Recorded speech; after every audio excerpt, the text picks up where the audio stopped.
The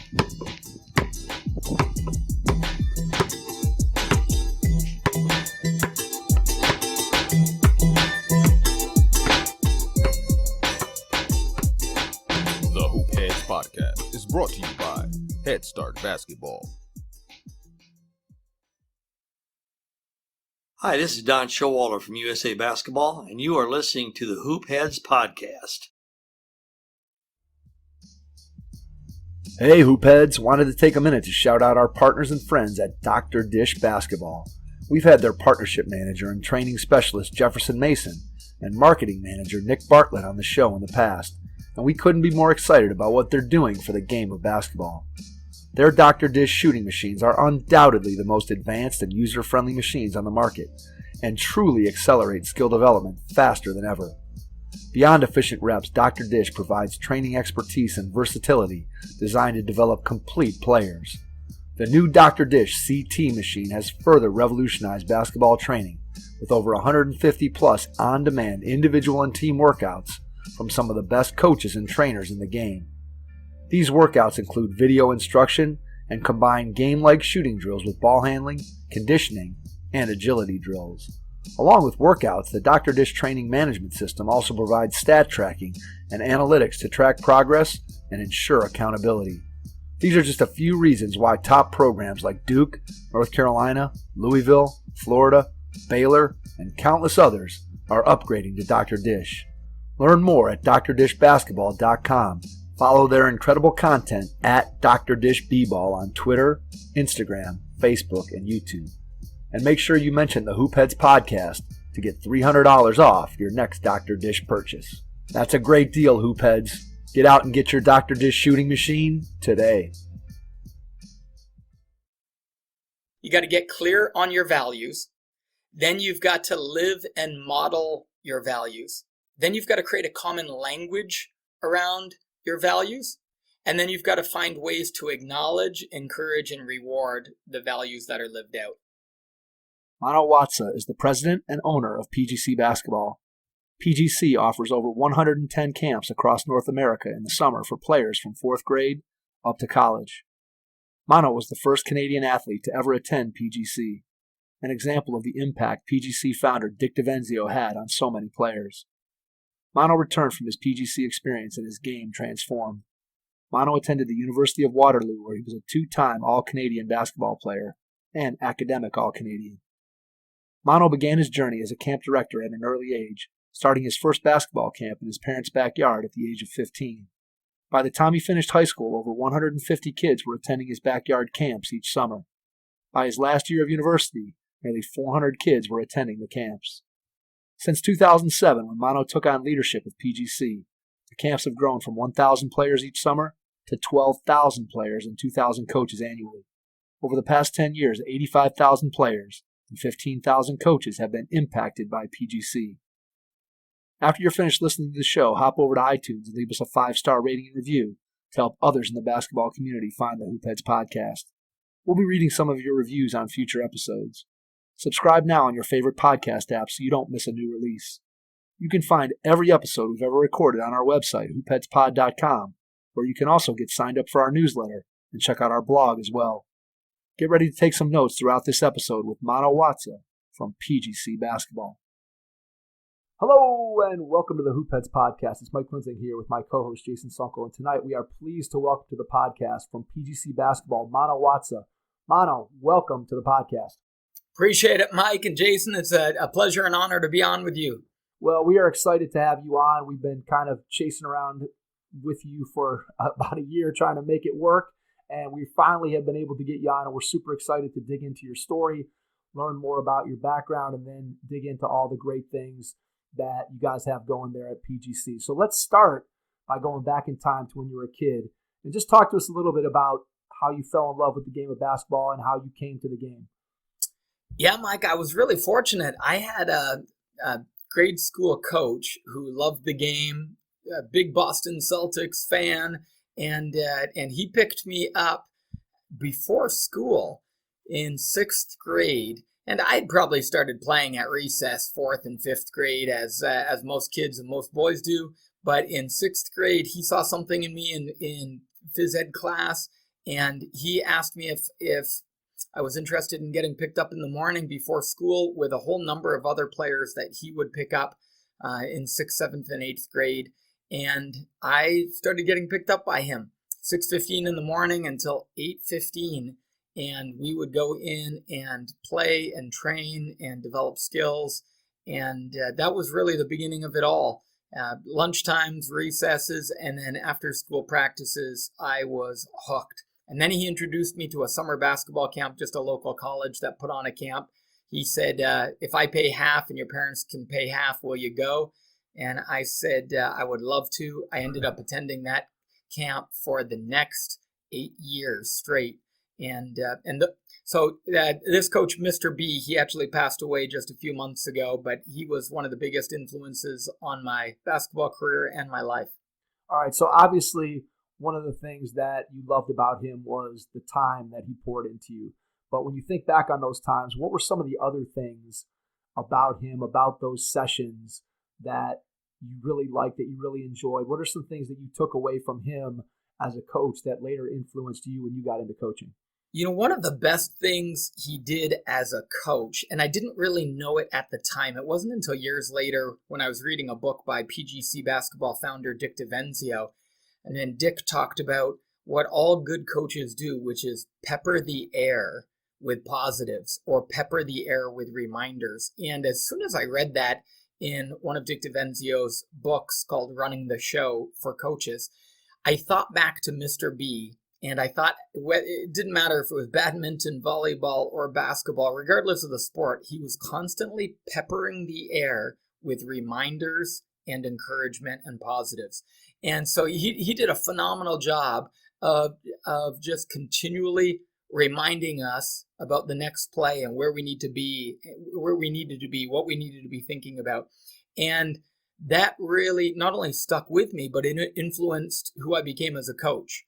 And so from a coaching perspective, I do my best to pepper the air with reminders and positives as much as possible. So when you think back to Mr. B and his sessions in the morning and just the influence that he had on you, did you ever have a chance as you got older to go back and have a conversation with him and ask him his why? Like, why did he do that for you and that group of kids that got the opportunity to come in and work before school and then have somebody pay for half of your camp? Was that a conversation that you were ever able to have with him at any point? Yeah, do you know what? I actually had it several times over, because even when I was in 8th grade, we brought he and his wife over to my parents' house and presented him with some gifts when I graduated from middle school. And I was really quite emotional when I graduated because of the impact he had had on my life. And then I had the opportunity when I was in 11th grade to go back and do a co-op placement and volunteer at the middle school and work with him for half a year. And then when I started my basketball camps in my backyard, sometime later, he came every year to visit the camp. So we spent a lot of time talking about those years, and I asked him why he did it all on more than one occasion. But what he consistently said was, I just love to help kids fall in love with sports. And I just loved the simplicity of that, Mike. He just loved to help kids fall in love with sports. And then he would go on to say each time, and I love to see kids improve and get better. That was his why. Yeah, those are two great things we talk about. I know that I just did a little presentation with that virtual coaches clinic about running a quality youth program. And one of the things that I always tell the kids at our camps basically just echoes what Mr. B said, which is some of our guiding principles are: 1, make sure the kids have fun; 2, make sure they learn something; and then 3, make sure they want to play more basketball when they're done. And I think if you do those 3 things as a teacher, in this case, as a coach, you're really going to end up having a positive impact on the kids that you're able to touch. And it sounds like that's what he was able to do. So as you were continuing to go through in your playing career, at what point were you thinking about coaching? Obviously, it was pretty early on, but at what point do you remember thinking, boy, whenever I'm done playing this game, I think I might want to get into coaching? Do you remember, was there an aha moment, or was it something that sort of built gradually over time? You know, I think it built gradually over time, but unquestionably, Mr. B influenced me on that. And I thought even at that time, when I graduated from 8th grade, I thought one day I want to be able to do this for other young players, what he did for me. And then in high school, I had the privilege of playing for a couple really dedicated coaches, and that just further inspired me that I want to do this same thing. And then when I got to college, had the opportunity to play at the University of Waterloo in Ontario, Canada, and I played for a phenomenal coach. And Mike, it's not often that you play for a phenomenal coach. I realized that years later that was truly a gift. And so all the coaches that coached me, each one along the way, I took things away and thought, I'd like to incorporate those things into my coaching one day when I become a coach. So when you were going through that process as a player and you were playing underneath these various coaches that all had a positive influence on you, were you taking notes? Were you writing things down physically in a notebook, taking notes? How were you remembering or recalling those things? Was it just something that you committed to memory, that just the general feel of how they did their program, or were you actually writing down specific things? You're like, I love that the coach is doing this. I'm going to try to do that same thing if I ever get in this position. Do you know what? It was more just, so I wasn't that cognizant of it at the time. It was more just absorption through their modeling. And I had a chance to play for each of my coaches for several years. And so I had the opportunity to see them in lots of different situations. I think of specifically my college coach, who I ended up spending 8 years with, first as a player, and then I went back as an assistant coach. And I had the chance to watch him model responding with dignity, responding with integrity, responding with class, challenging players to a higher standard of excellence and competitiveness. All of those things I saw modeled over and over again, thousands of times over. And so more than anything else, I didn't even really have to take notes because it was ingrained into me by just absorbing it and being in that environment for as long as I was. Yeah, that was exactly the word that I was going to throw out there if you didn't say it yourself, which is absorbing what you were able to be around every single day. I think that, again, if you've been a player and you've been around somebody as a coach who inspires you, I think, as you said, especially if you spent a number of seasons playing underneath that coach, you do absorb the things that that coach does. And then when you go back and you start thinking about yourself getting into the coaching profession, then maybe you start to go, oh yeah, boy, he was really doing a great job with that. Or boy, that was something that I remember how he treated players in this situation. Or I remember how he reacted when we won a game, when we lost. And then you incorporate that into your philosophy. So let's ask one more question about your playing career. What's your favorite memory as a basketball player before we jump more into your coaching? Favorite memory. You know, it would have to be after we won the conference championship in my senior year. And the interesting thing, Mike, is the favorite memory wasn't even actually, the moments after winning the championship. It was being together with the group of guys, arm in arm, in a circle, and there was some music playing. I don't recall the name of the song, but if I heard it, it would bring me back to that moment in an instant.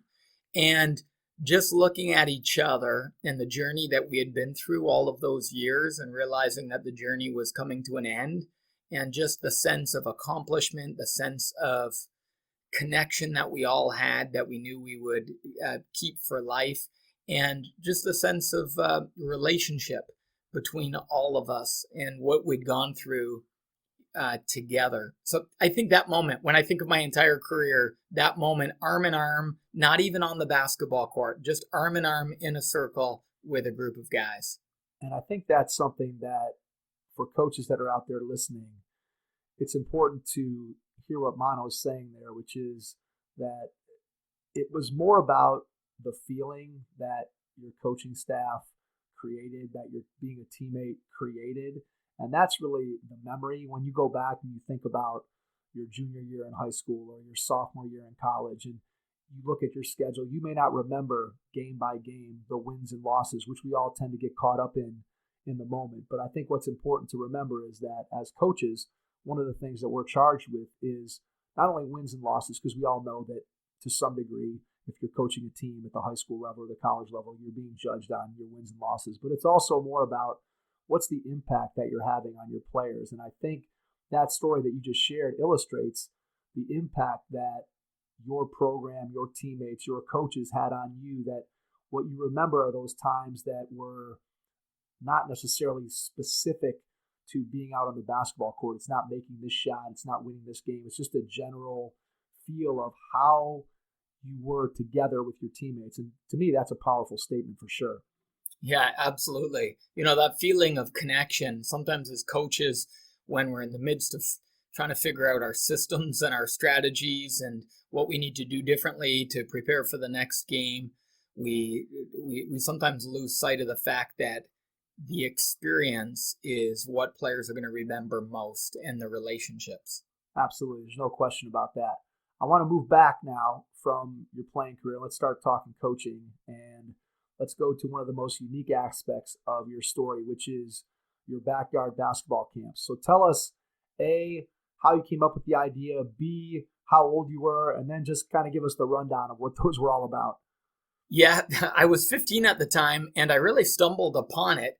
I wasn't really looking to start my own business or start my own camp. I was actually picking pickles for a local farmer. And after a couple days on the job, it became clear to me and my dad's friend, who was the farmer, that I wasn't really cut out to be a pickle picker.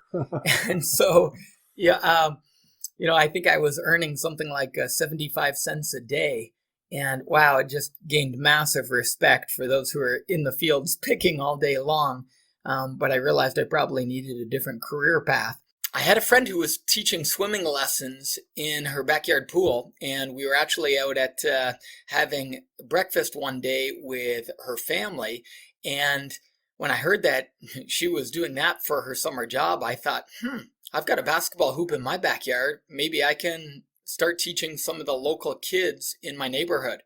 We didn't have that many kids in my neighborhood, but there were some kids that occasionally would come over to shoot hoops on my net, and I thought maybe I could turn that into a summer job. So I talked to Mr. B, my grade school coach, and asked him if he'd help me to get the word out. He liked the idea of it, and the next thing you know, summer rolled around, and I had 8 kids my first week of camp, and it was just 8 in the morning till noon, Mike. So just kind of morning before the sun started to beat down. We were fortunate that we had a pool in the backyard so the kids could cool off when it got really hot. But then we did it a couple weeks later, and we had 9 kids. And so we went from 8 to 9, and I said, progress. There you go. That's it. Word of mouth. And that was the beginning of it. The next year we came back, we did it again. I went from 2 weeks to 4 weeks. We had over 20 kids a week, and kind of jumped up to 80 kids over the course of those 4 weeks. And then by the time I finished my last year of high school, we were up at about 35 or 40 kids a week. And I realized at that point in time, I probably shouldn't stop the camps, kind of had something good going. And it was helping to pay for some of my college education. So I decided to continue it through college, and the camps just continued to grow. When did you start to, for lack of a better word, formalize what you were doing? Because I'm assuming right out of the gate, you were kind of just throwing it together and, hey, here's my camp. And then when did you start to sort of formalize what you were doing? Yeah, a couple things happened that really changed the game for our backyard basketball camps. The first was I actually flew down to South Carolina and attended the point guard college camp with PGC founder Dick DeVenzio.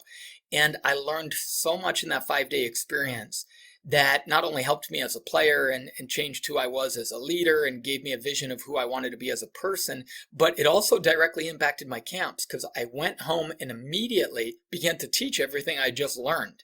And so that really took the camps to another level. And I watched probably the best camp director I've ever seen in Dick DeVenzio teach, and it really impacted how I taught the game to these young players in my local community. So that was the first. And the second was, partway through my first year in college, somebody said to me, you should really get some sponsors for your camp. And I thought, well, how would I get any sponsors? And I thought about it and thought, well, why don't I just try and reach out to them? So I started writing letters, and I ended up bringing Converse, Wilson, and Gatorade aboard that summer.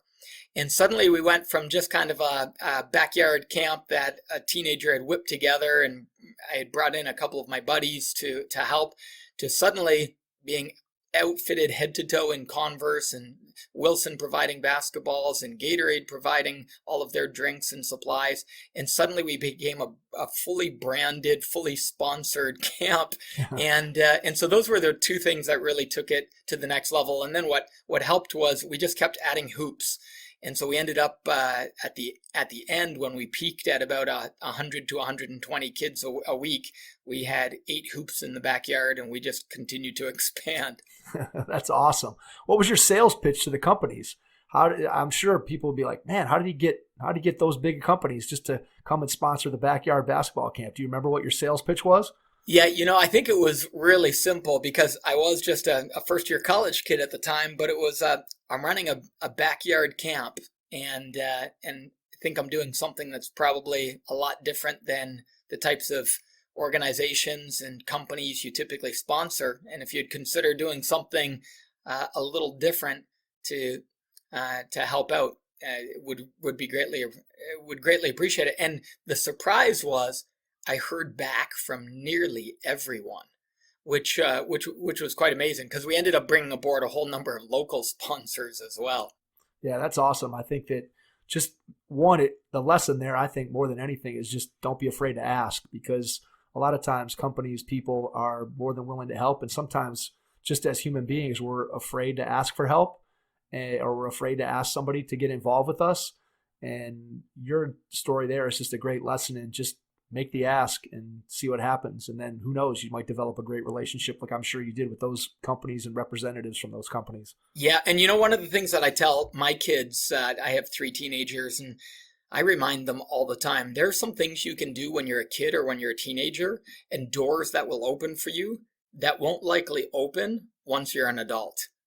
And there's something of it. It's tough to turn down a kid who asks for help, and it's a lot easier to turn down an adult. And so, while I'm still really bold in the types of requests that I make even today, because those types of requests just gave me a lot of confidence to make even bigger requests, I think there's something special about a young person doing something that I know, even as an adult myself, I love to help a young person who's motivated and taking initiative.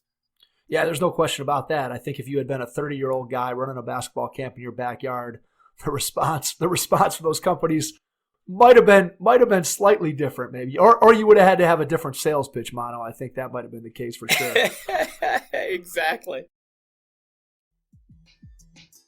Head Start Basketball, along with members of the J. Billis Skills Camp staff, will be hosting the very first Prime Skills Camp, an affiliate of the J. Billis Skills Camp that is held annually in Charlotte, North Carolina.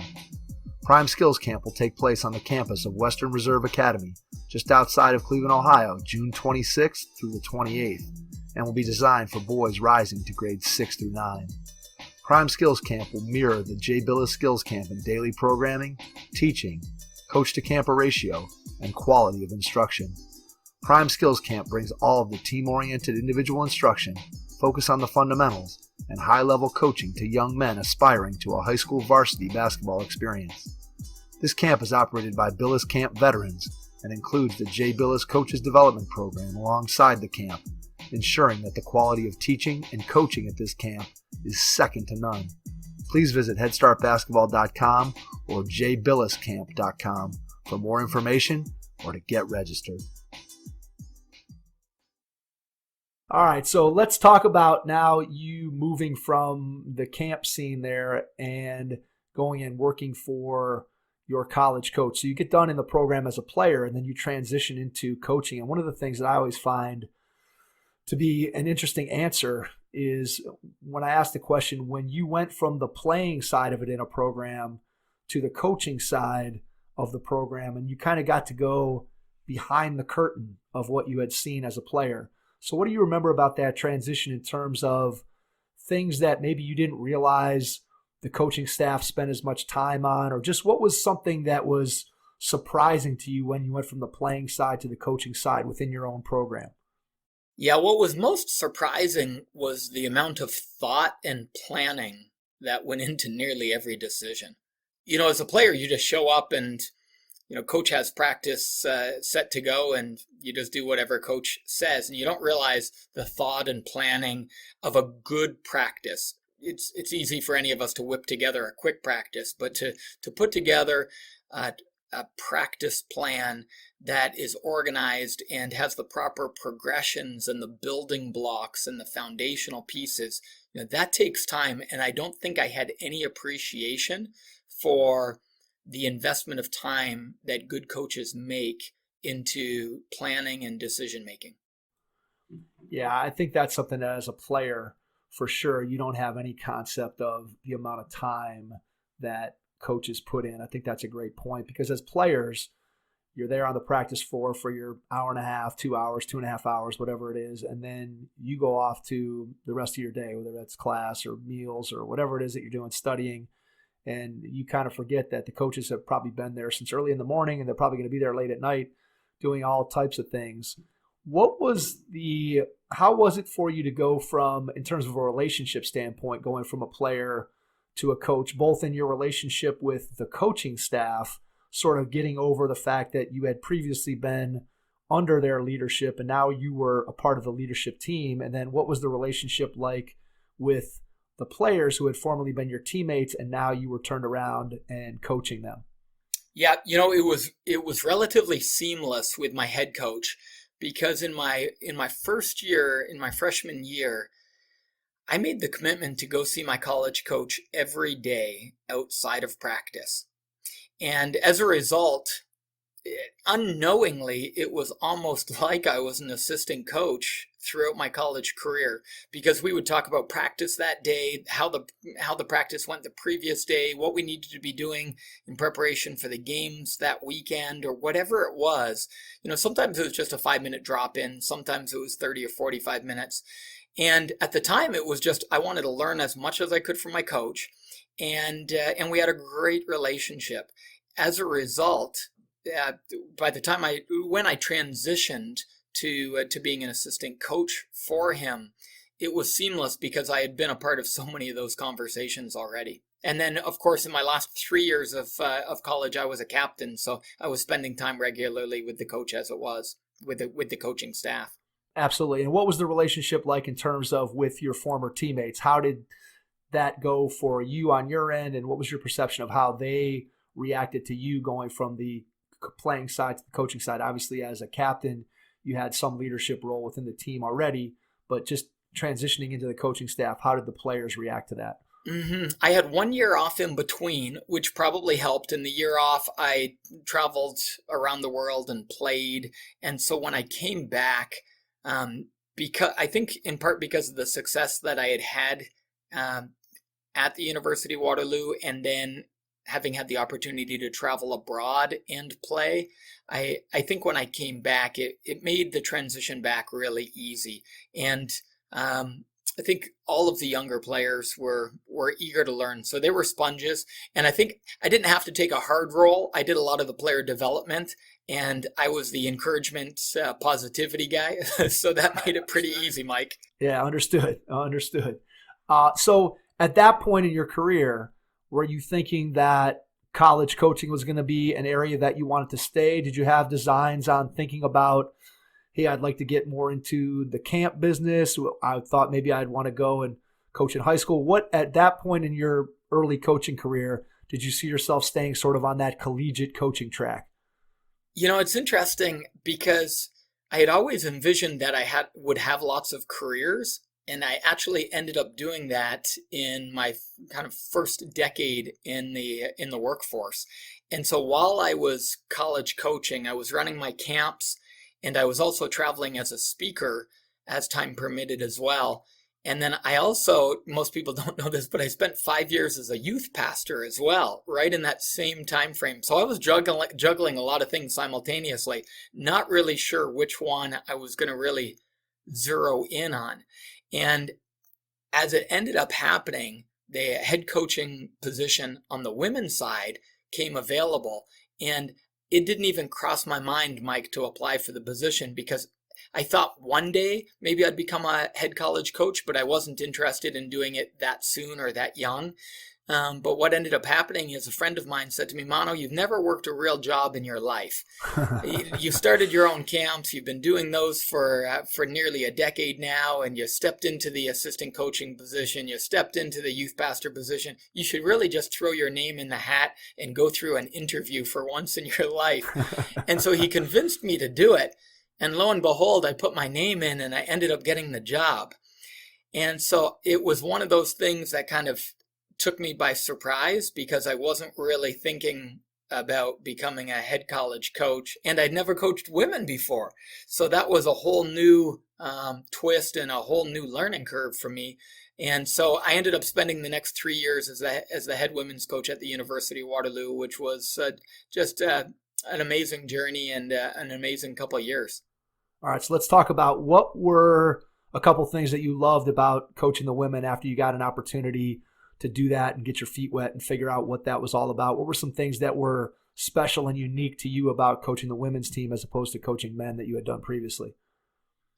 One of the things I really loved about the group of girls that I had the privilege of coaching was how much they cared about each other.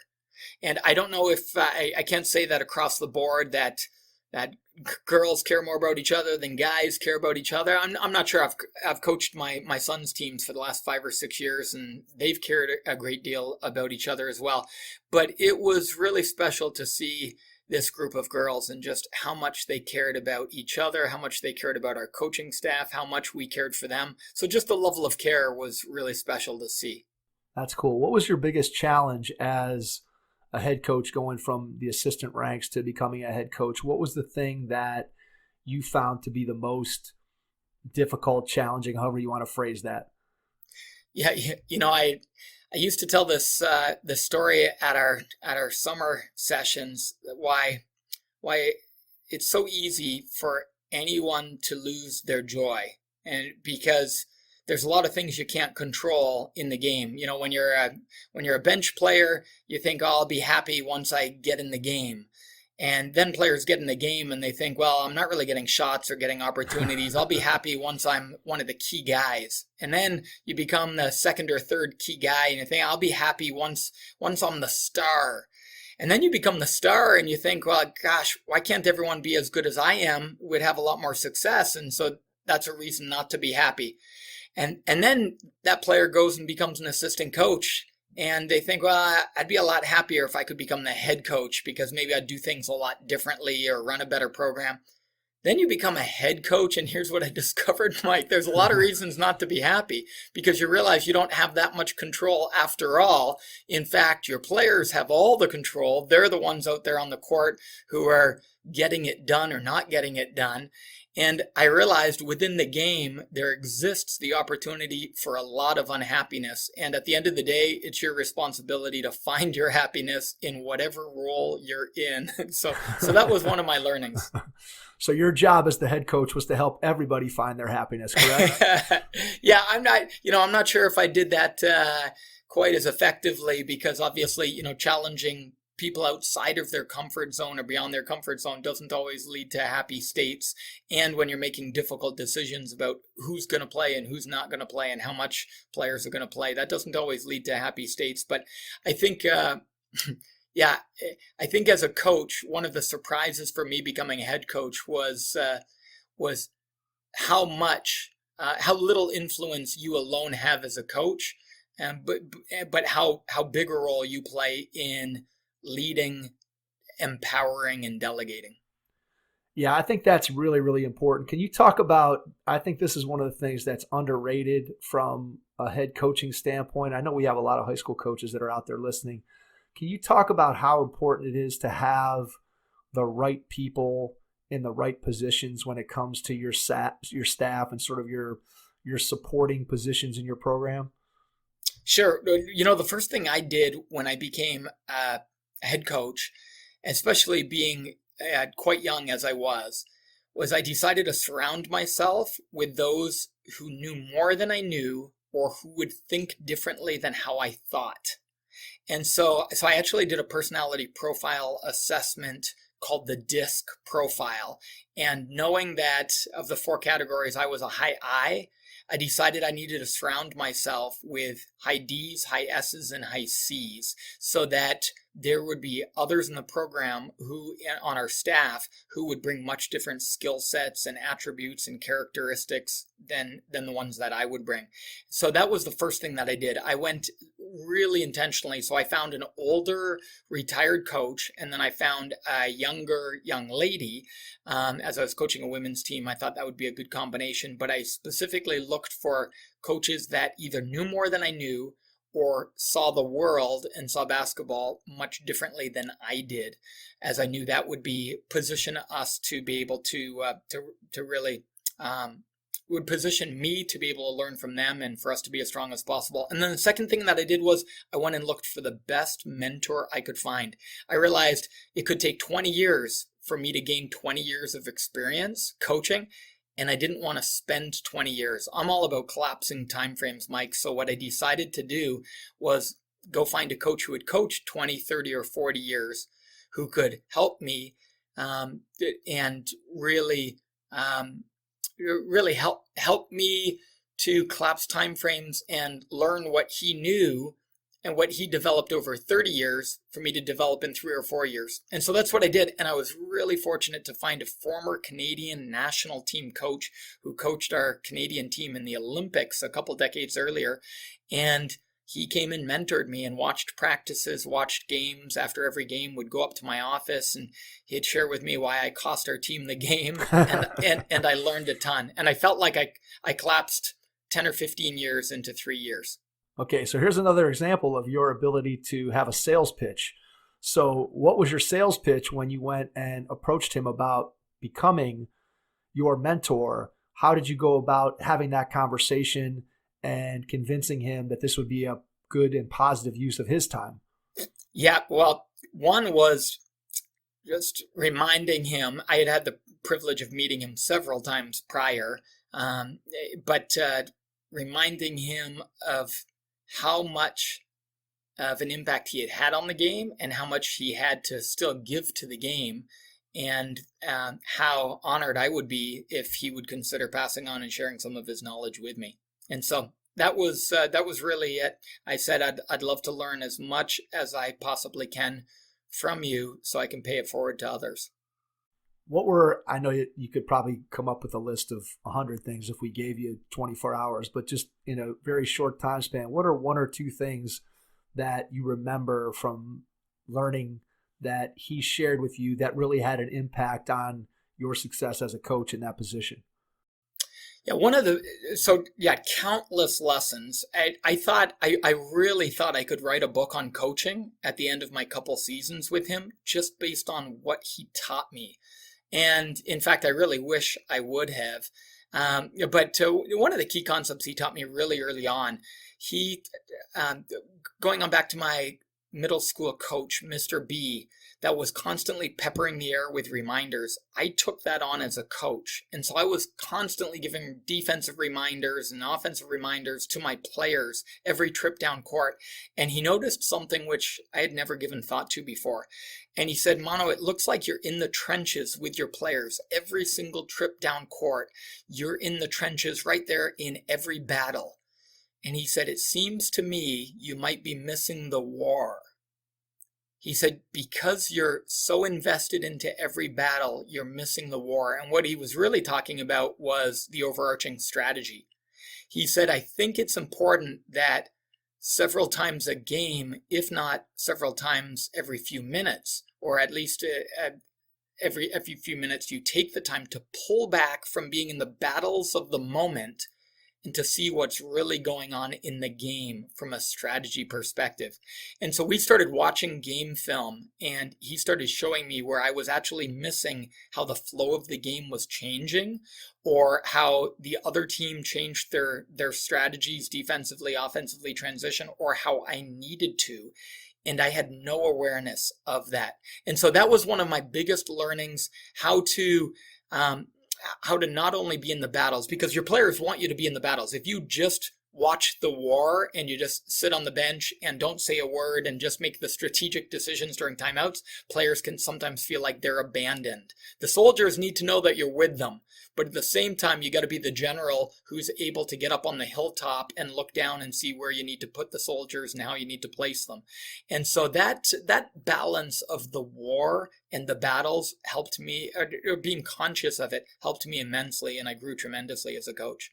Yeah, I can see that completely. I think that speaks to something that we've talked to a bunch of coaches about on the podcast. And that is, I think what I hear from you is that you, as you were going through this, tried to be tremendously self-aware of what was going on. And in cases like this, where maybe you weren't quite aware of what was going on, you were able to find someone who you could bounce ideas off of and ask questions of, who helped you become more aware of yourself. Would you say that self-awareness is something that has helped you throughout your career?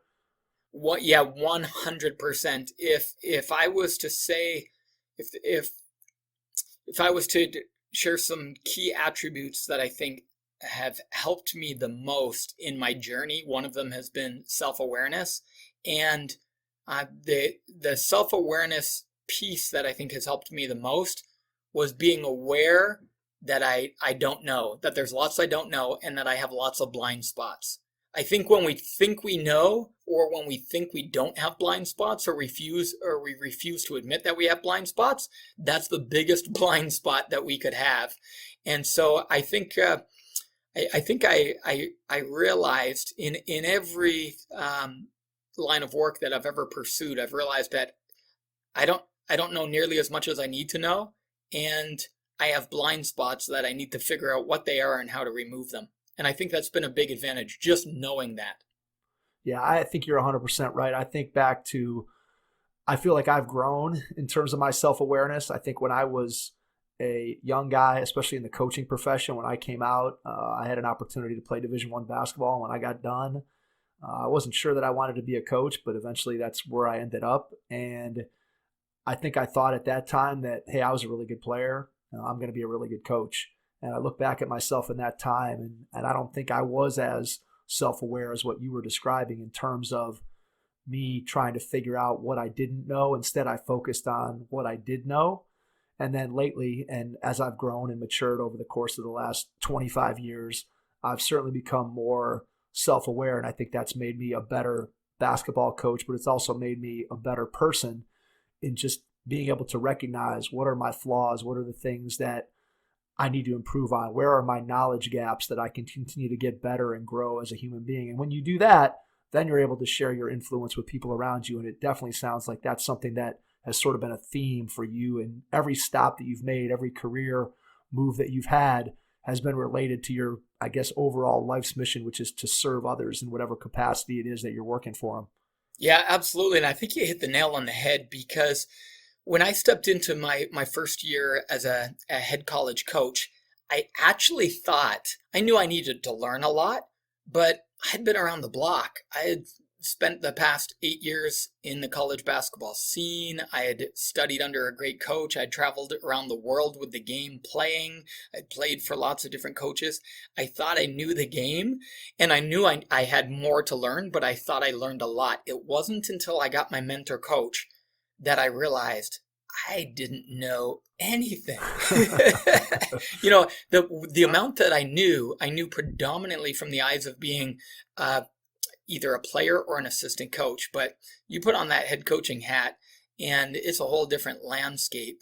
And so that awakening really came from, and in thanks to my mentor coach, who when would sit down and start assessing game film, or when would watch other teams play. Even now, we're talking now, what are we, a good 15 years later, and I sometimes will watch an NBA game with him or a local college game, and I'll just stop him 2 minutes into the game and say, what are you seeing right now?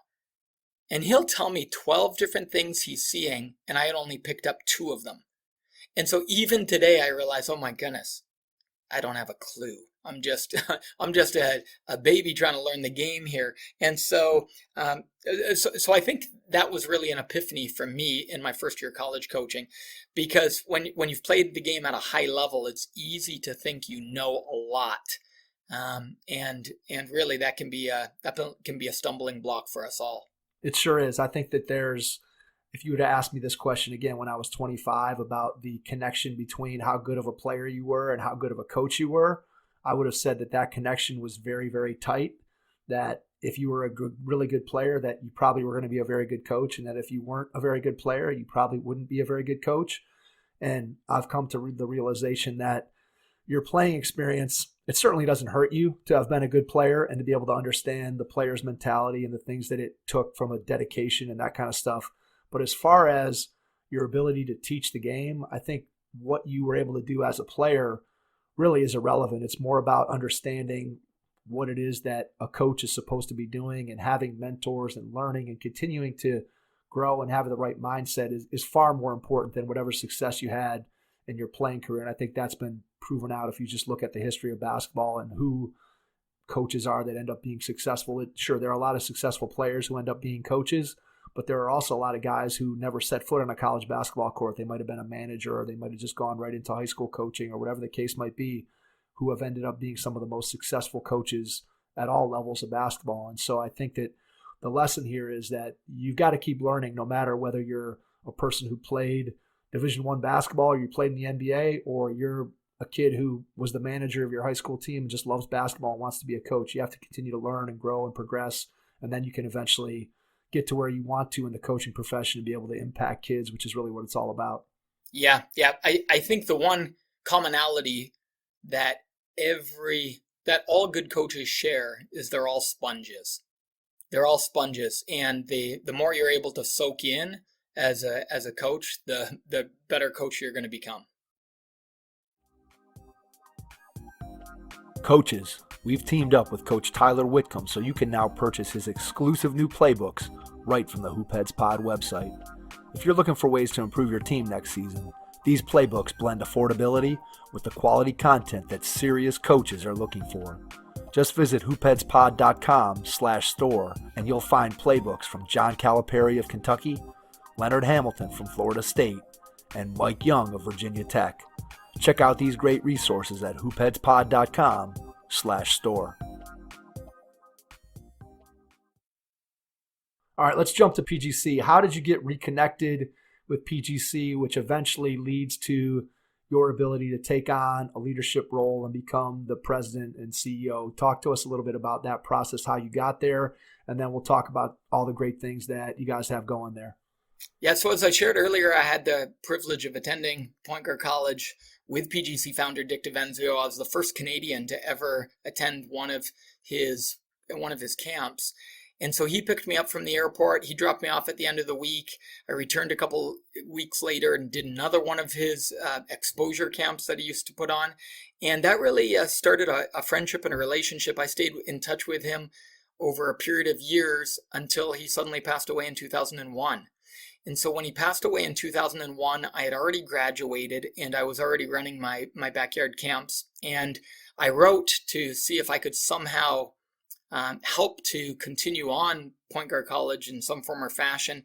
And I didn't hear back from anyone at the time, as PGC was really in limbo. So I decided to start a program in Canada called Point Guard Academy to do the best with what I could remember from my experience in continuing on his legacy. And so I created a 5-day experience that included a hear it, see it, do it model, similar to what PGC had, where you hear it in the classroom, you watch it on film, and then you go on court and do it. And I did that for 5 or 6 years. We ended up doing them quite successfully across Canada. And then Point Guard College was continued on by a player who had been mentored by Dick as well. Her name was Dina Evans, and Dina played at the University of Virginia, played in 3 Final Fours, and she decided to continue on his legacy. And she did an amazing job. A mutual friend introduced us. I flew down and spent a week at one of her sessions and was just blown away at the experience she created for these players and how she taught these players to think the game. And we decided at the end of that week to join forces and partner together to be able to take PGC to more and more players and coaches. And then a few years later, I had the opportunity to really take the helm at PGC and provide leadership. And so I decided to step down from my college coaching career to focus exclusively on PGC. So I've been doing that for the past 12 and a half years now. All right, so let's go with first just what's been the biggest challenge in taking over the leadership role at PGC, and what's been your biggest joy, and then we'll get into some of the specific things that guys have going in terms of programs, your mission, and that kind of thing. Yeah, one of the biggest challenges from going to running my own camp, where I was at every single camp, to now we put on about 150 plus events a year, camps, clinics, weekend camps as well. And so obviously I'm only at a handful of those. And what I had to figure out and learn and discover was how to make a culture live beyond you. And so that was my biggest challenge in my first few years, because when you're really small, culture exists within the person. And so as long as you're there, the culture exists. And because I was always there, the culture could always exist. As a head coach, you'd like to think you can always be there, but you're not always there. You're not always there in the locker room. You're not always there when players are practicing. You're not always there in the weight room. You're not there when two players might be shooting after practice.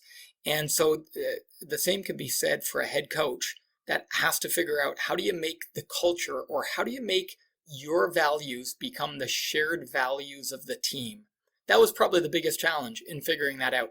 I decided not to figure it out alone, Mike. So I went and found the best culture organizational coach I could found a gentleman out of New York City who mentored me and mentored us for 5 years on how to build a phenomenal winning culture. So what's the key? Give it to us in one sentence. How do us coaches wave the magic wand and create this culture? Not sure it's a magic wand. It took years. But the first is you got to get clear on your values. Then you've got to live and model your values. Then you've got to create a common language around your values. And then you've got to find ways to acknowledge, encourage, and reward the values that are lived out. A little bit more than a sentence, but that's what we've spent the last 12 years building within PGC and teaching to others. That's pretty solid, Mano. That is pretty solid. All right, let's go with the next question, which is just talk to us a little bit about what makes PGC, your camps, your clinics, the things that you do, what makes it unique. Share with us some of those core values that you share with players that you try to teach and get across to the kids who take part in what you guys do on a daily basis. Yeah, so our core values were really invented by PGC founder Dick DeVenzio. He wrote about them in his 2 best-selling books, Stuff Good Players Should Know and Think Like a Champion. And it's the acronym SHAPE. And SHAPE is spelled a little differently at PGC. When he invented it, he intentionally invented it with a C. So it's SCHAPE, SHAPE. And he talked about these 6 special ingredients, this acronym, and SHAPE stands for Spirit, Communication, Hustle, Approach, Precision, and Enhancement. And what Dick taught was that when you pour those 6 leadership ingredients into everything you do, you're going to create a pretty special environment and get some pretty special results. And so what we decided to make SHAPE our core values at PGC. And it's the thread that's woven through everything we do and everything we teach and everything we model at each and every PGC camp and clinic.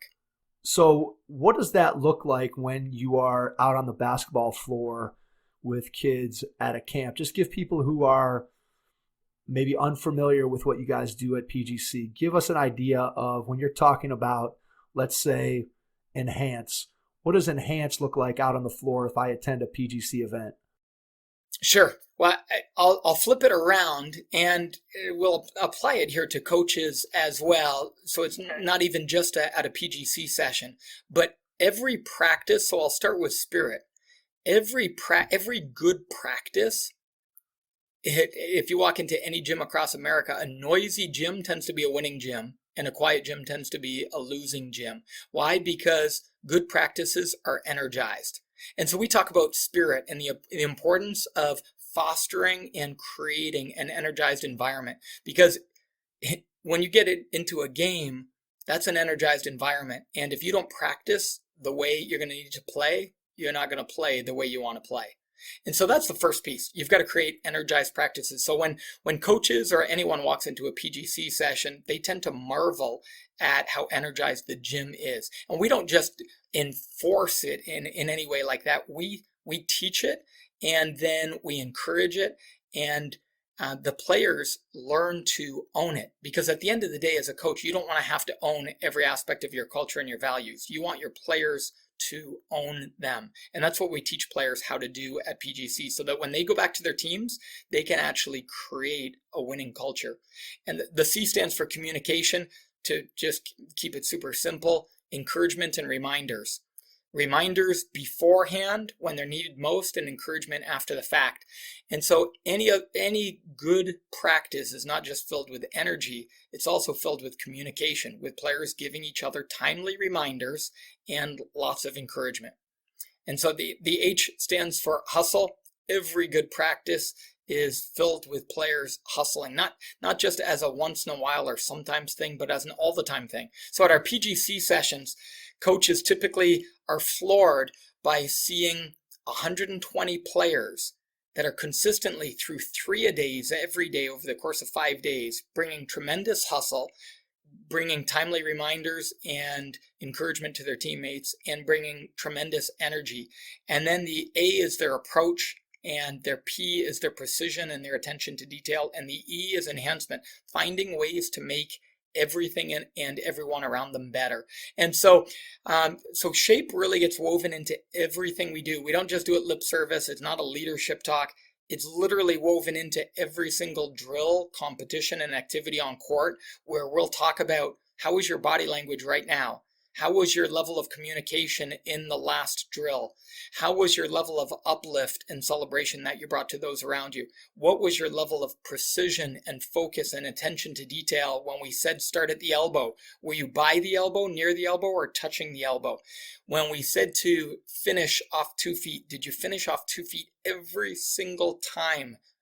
Those are the types of things that we're teaching players. And what we found is, if a player wants to maximize their potential, and as coaches, if we want our teams to maximize their potential, they've got to be well shaped. There's no ifs, ands, or buts about it. Absolutely. And I think that what comes across here and what you just said is that setting that culture has been, right from the very beginning, has been intentional. And everything that you do, you set up to make sure that those things, those values are passed along to your coaching staff, and then eventually onto the players, so that when somebody walks in, they're going to see and recognize all those things. And I think that can only be done if you're intentional about it. I know that I've talked about this on the podcast before, that at past times in my coaching, there's been times where I've gotten distracted by one shiny thing over here that I'm like, oh, that's really cool. I want to do that. I got to make that a part of what I'm doing every day. And I'll do it for a week or two, and then it'll kind of slide off my radar, and I'll be back to doing something else. And I think it's very, very important. I think you did a really good job of clarifying that and making it clear that being intentional about having those values a part of everything you do every single day is so critically important. Yeah, what we found is it really sets the foundation, so that when you do build your player development and build your systems and build your strategies, you're building it on a foundation of shared expectations and norms. If you don't have the shared expectations and norms, then over the course of the season, you're constantly trying to pull players up to your level of expectation that you have. And that just tends to be tiring, frustrating, discouraging, and disappointing. Absolutely. So not only are you at PGC started out with the camp side of it and influencing players, but you've slowly expanded your reach into other areas, working with coaches, being able to do some online video things and doing some virtual coaching. So talk a little bit about some of your other things besides the traditional camps and clinics. Talk about some of the other things that you offer and other ways that people can interact with you at PGC. Sure. Back 5 or 6 years ago, we realized that to live out our mission to help to shape the basketball world and the way the game is played and taught, that we were going to need to reach far beyond just the thousands of players that were attending our summer sessions each and every summer. And so we started to put a major focus on inspiring and equipping coaches. And now we launched in 2019, we launched Key 5 coaching to really focus on what we determined were the key 5 aspects of coaching that every good coach becomes proficient in. And many coaches have never really even thought about it. They just think, okay, I'm coaching a team. I need some offensive plays, some defensive plays. I need a press break. And then they watch some YouTube videos and go. And what we realized is, as we thought about and spent countless hours considering the hundreds of skill sets and attributes and qualities that every good coach possesses, we were able to narrow those down to 5 key categories. And then we realized what we needed to do was start to equip coaches in each of those 5 categories and really provide them a blueprint and roadmap, because a blueprint doesn't really exist for how to become a great coach.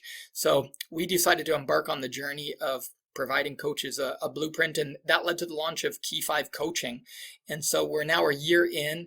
We decided to only allow 500 coaches to come into our membership in the first year, as we really wanted to equip them with courses, with our live clinics and workshops, and all the other online tools, and including our live weekly group mentorship calls that we provide.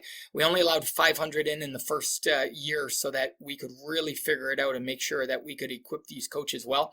And we're actually just on the verge of widening the welcome and bringing Key 5 coaching to the larger basketball world. So that's one of our initiatives that we've been really, really excited about as a way to continue to serve, inspire, and equip every coach everywhere.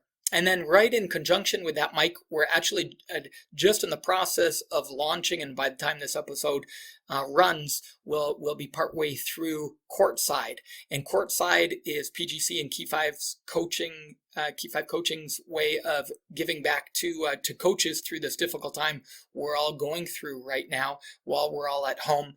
And it's 10 days of in-depth interviews with NBA, WNBA, and college coaches, where we go deep in each of the 5 key categories of a great coach.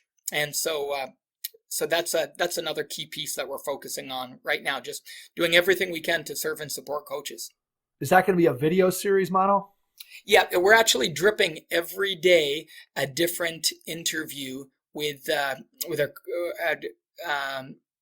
for coaches, and coaches can access it through any of our social media handles. If they're on our email list, they already receive it, or they can go to Key 5 Coaching, KEY 5, the number 5 coaching.com as well. Fantastic. Mano, we're coming up on the hour that I know that we said we had when we started. So I want to give you an opportunity to share your social media, PGC social media, places where people can find all the programs that you talked about. Just give people an idea of where they can connect with you and PGC. And then if there's one final point that you want to leave us with before we wrap up, you can go ahead and do that. And then I'll jump back in and we'll wrap things up. Sure. Well, we have over 1,500 coaches each year attend our summer and fall events for their own professional development. And so would certainly welcome any coach who's really eager to learn how to build a winning culture, how to be a great leader to their players on and off the court, and to be able to teach the game in a really cutting edge way, to come join us for one of our 5-day, 4-night summer sessions or one of our fall weekend shooting college courses. And coaches can go to pgcbasketball.com, pgcbasketball.com for details. And we have details available on our Point Guard College course, our Shooting College, Scoring College, and Playmaker College courses there as well. And of course, any of the social media channels, either PGC Basketball, Key 5 Coaching, or Mano Watsa, Mano, and then Watsa, Watsa. And Mike, any of those channels are great ones. We have an enormous number of coaches and players that follow our YouTube channel as well at PGC Basketball as well, in addition. Well, I can honestly say, Mano, that I've been following you guys for a long time. I've put a bunch of your things up onto my blog and my website that I've linked to, because I just think that the content that you guys put out is A, of tremendous quality, and B, it's just been extremely valuable for players and coaches. So to anybody out there who's a part of our audience who hasn't yet connected with Mano and PGC, you want to make sure you do that. So we'll have all those links in the show notes when we put the show up, so you can go and find those and get connected to him. And Mano, on a personal level, we can't thank you enough for being willing to jump on with us for an hour tonight. It's been a pleasure to get a chance to talk to you, get a chance to go through your story, and just learn some of the secrets behind the success that you've been able to have in your career. So we want to say thanks. And to everyone out there, we will catch you on our next episode. Thanks. Registration is now open at headstartbasketball.com for this summer's Head Start basketball camps. We'll be hosting camps for boys and girls in grades 1 through 6 throughout the greater Cleveland area. Get registered today and make sure you hit the courts with us this summer.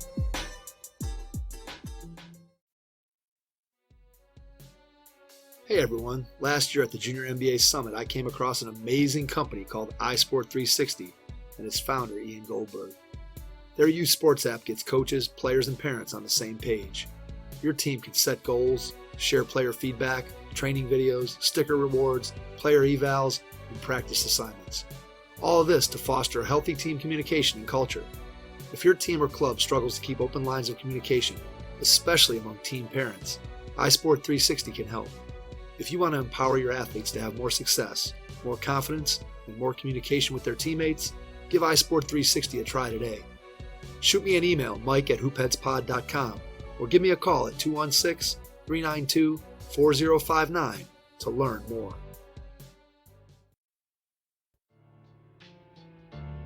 Being without basketball right now is tough for all of us, so we've partnered with Pro Skills Basketball to offer you a 50% discount on their Ultimate Shooting Guide and video program that will put players on a guided path to becoming the best shooter they can be.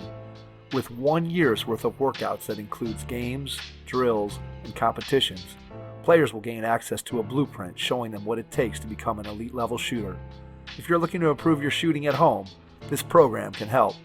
Visit hoopheadspod.com/store to check it out. Thanks for listening to the Hoop Heads podcast, presented by Head Start Basketball.